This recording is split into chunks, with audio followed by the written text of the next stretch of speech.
A ver, seamos honestos. Auditoría fiscal. Pocas palabras ponen los nervios de punta como esas, ¿verdad?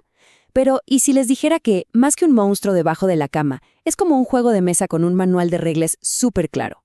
Hoy vamos a desarmar ese proceso pieza por pieza, no solo para entender el poder de la autoridad fiscal, sino, y esto es lo más importante, para ver cómo la ley nos protege dentro de ese juego de pesos y contrapesos.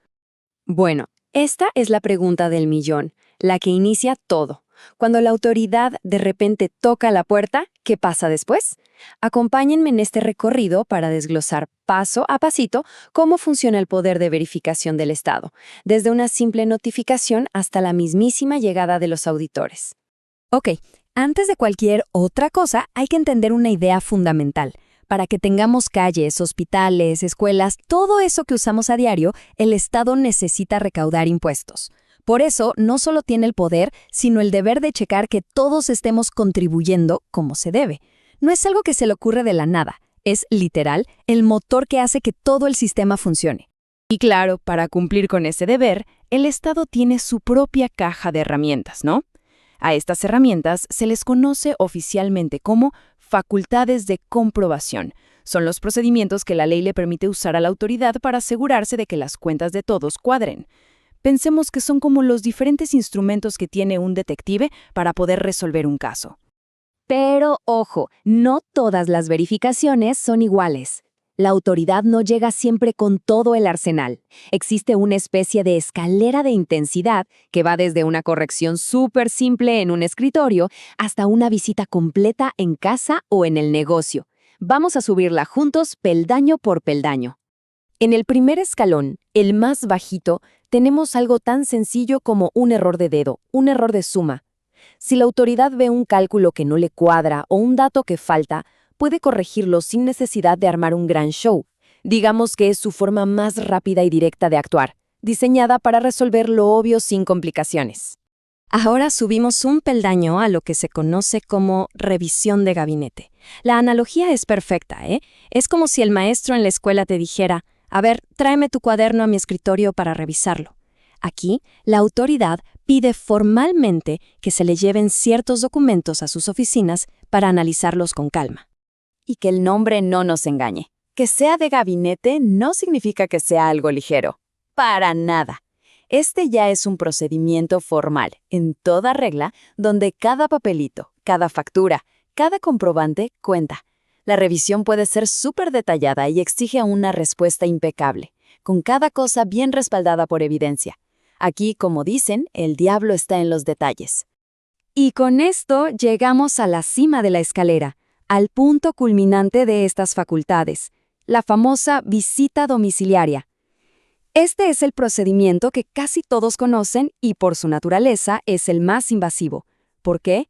Pues porque implica que los auditores se presenten físicamente en la casa o en el negocio. Y aquí es cuando los auditores entran literalmente en escena. Pueden revisar de todo, desde los libros de contabilidad hasta el último tornillo del inventario o la maquinaria que se está usando. El objetivo es muy simple: ver si lo que está en los papeles coincide con lo que está en la realidad. Es sin duda el momento de la verdad, y por eso se le considera la auditoría en su máxima expresión. Ahora, un poder tan grande, un poder que llega hasta la puerta del domicilio, no puede ser ilimitado, ¿cierto? Y aquí es donde entra el gran contrapeso, la ley. Para proteger nuestra esfera privada, el uso de estas facultades está rodeado de reglas súper estrictas. Es como un manual de instrucciones que la autoridad tiene que seguir al pie de la letra. Esta frase que ven en pantalla es clave en el derecho fiscal. Básicamente, significa que una auditoría no puede ser un capricho. La autoridad tiene que tener una base legal súper sólida y explicar las razones específicas por las que está iniciando el proceso. O sea, no se vale que vayan a ver qué encuentran. Piensen en la orden de auditoría como si fuera un checklist de legalidad. Tiene que cumplir sí o sí con estos 4 puntos sin excepción. Si le falta uno solo, toda la auditoría podría ser ilegal.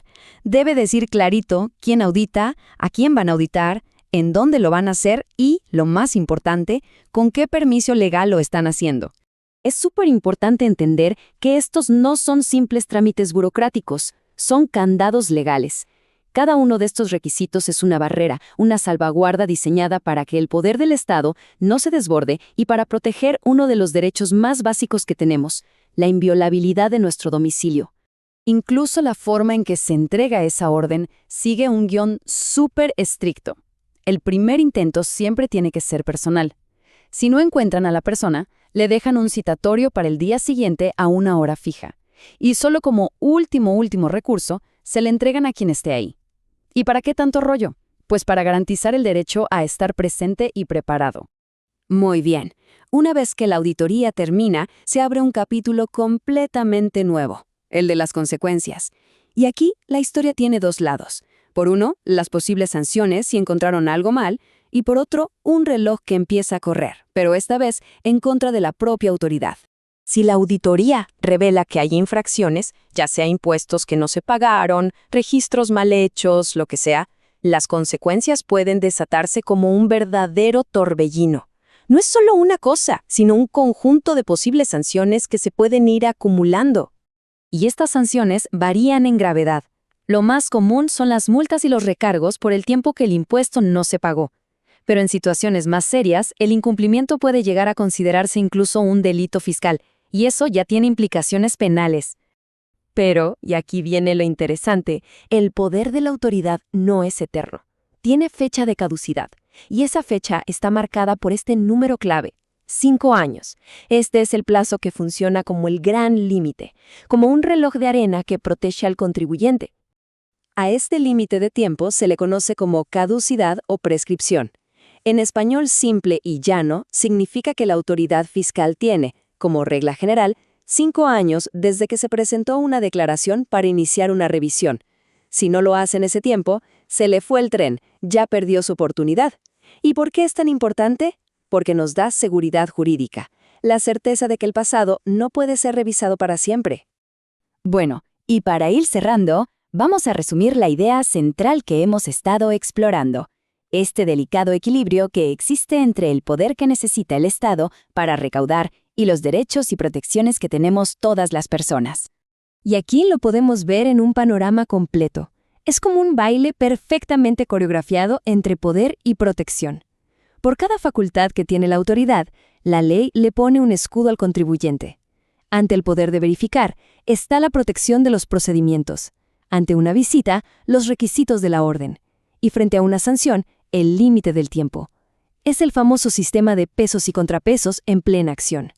Y todo esto nos deja con una pregunta fundamental, una que va mucho más allá de los códigos y las leyes.